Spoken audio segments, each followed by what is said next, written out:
Hello everyone, welcome to today's episode of Showcase on Dark Souls 3. Now, the short bow have failed me. Well, or wasn't good enough to use it. Either or, let's move on to something a little bit better. Now, what's better than a short bow? Well, a longbow. Although the difference range, the range between the two of them isn't that great of difference, but maybe a bit more powerful. So the longbow. Everyone's preferred bow over the short bow. No one takes a short bow. No one. Probably not, I wouldn't really know. The longbow doesn't have the same DPS. Description of it reads, a longbow, commonly used by hunters. And of course the sub-description is again the tutorial. Arrows must be equipped to use bows, well you don't say. The two guided arrows will be equipped with a time and these can be switched as necessary. Yes, you know this. Anyway, the skill is puncture. Pull an arrow even further back for a more powerful shot that can also pierce shields. Now, historically, well, most shields are made of wood, but yes, they could puncture these shields, and if your hand just happened to be where it punched through, it would hurt a lot, I'd reckon. Wouldn't kill you, but it sure would hurt. Anyway, but they have invented some shields with steel plating on the front. That must have been heavy as hell, or iron plating, I should say, back then. But yes. Now, visually, I did brush up a bit on the history of this, but the longbow, again, predates recorded history. The oldest one found was 3300 BC. The longbow came about, probably invented by the hunters, is speculated.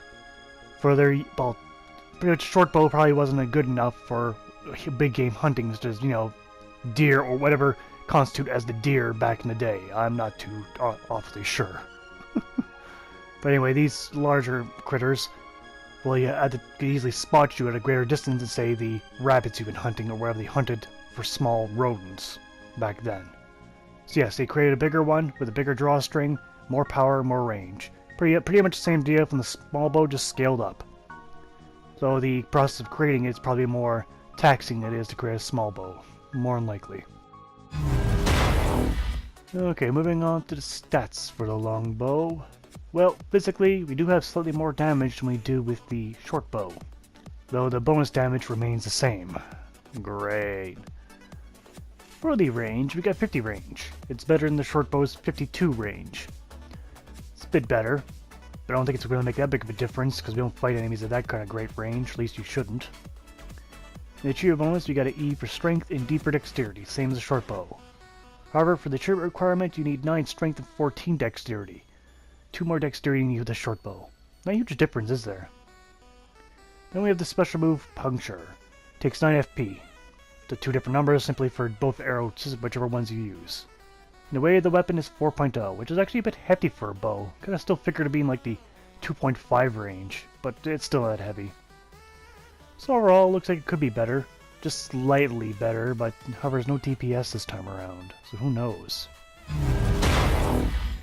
For animation and range, well, the basic attack, you can see there, it's just a basic arrow fire, nothing special.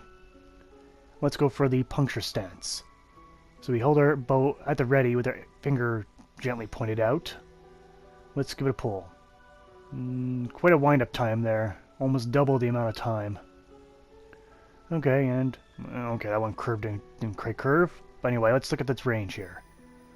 So we're gonna test at that range, which I casually fire at targets. It seems like we hit that target pretty much right on. There's no drop. Yep, no drop.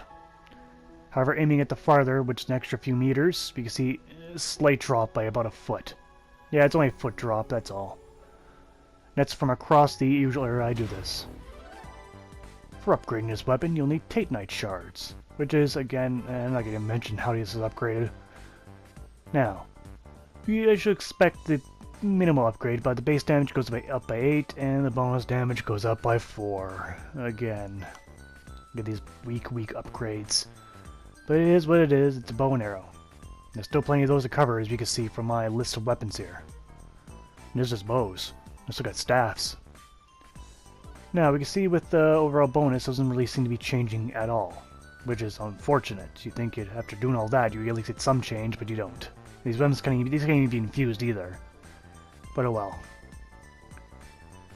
Also, for the sake of this review, I'll be using standard arrows, not wood arrows, because wood arrows don't travel nearly as far, it would so seem. But standard arrows are fine. It's what we all use. Alright, comes down to this now. Well, I get myself killed using this bow and arrow. Alright, damage seems to be just about the same. Nearly 200 and just above 100 for a non-headshot. For the puncture, I just wonder if it'll do more damage. Let's take a look. There's a body shot. Yeah, it does almost headshot damage.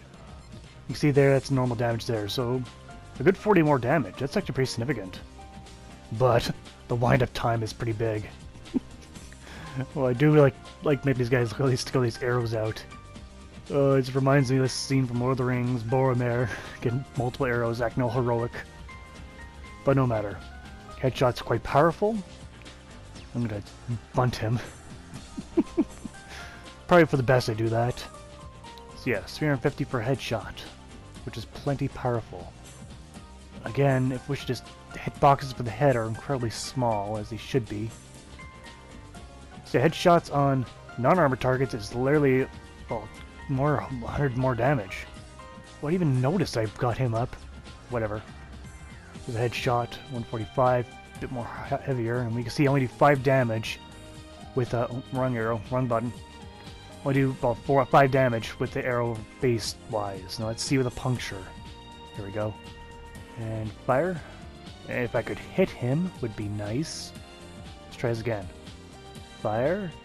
Okay, come on, buddy, guard. Come on, don't you walk away from me.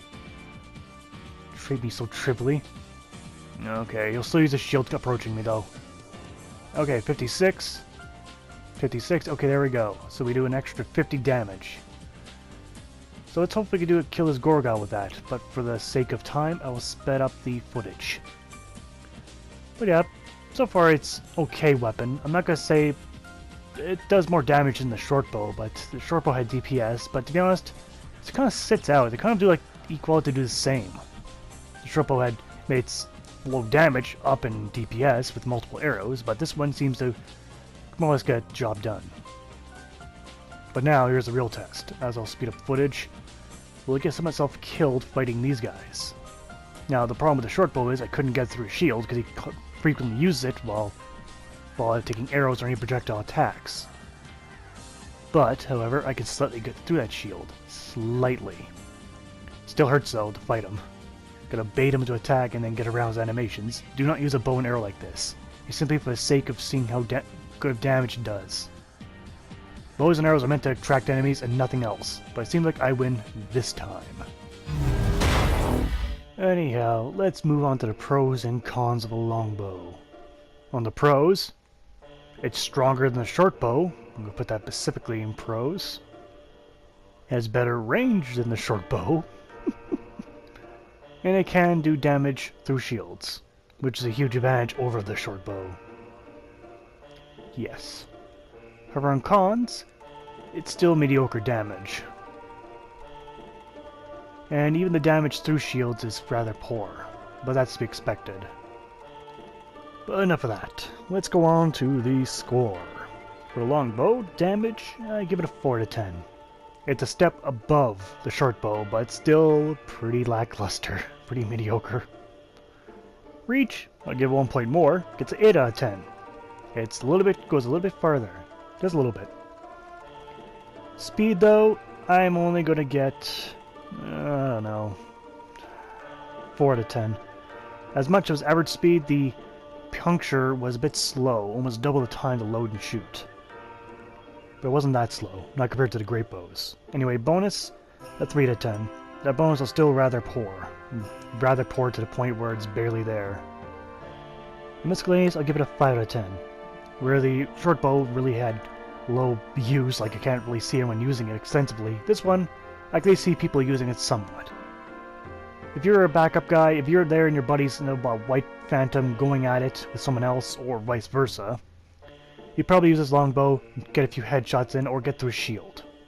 Be pretty good use to, you could use it like that. But still, in total, the longbow gets 24 out of 50, which is bad.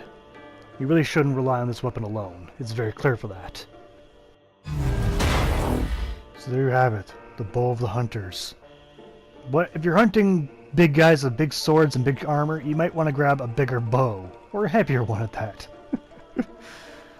But yes, it's still pretty much the fundamentals of bows.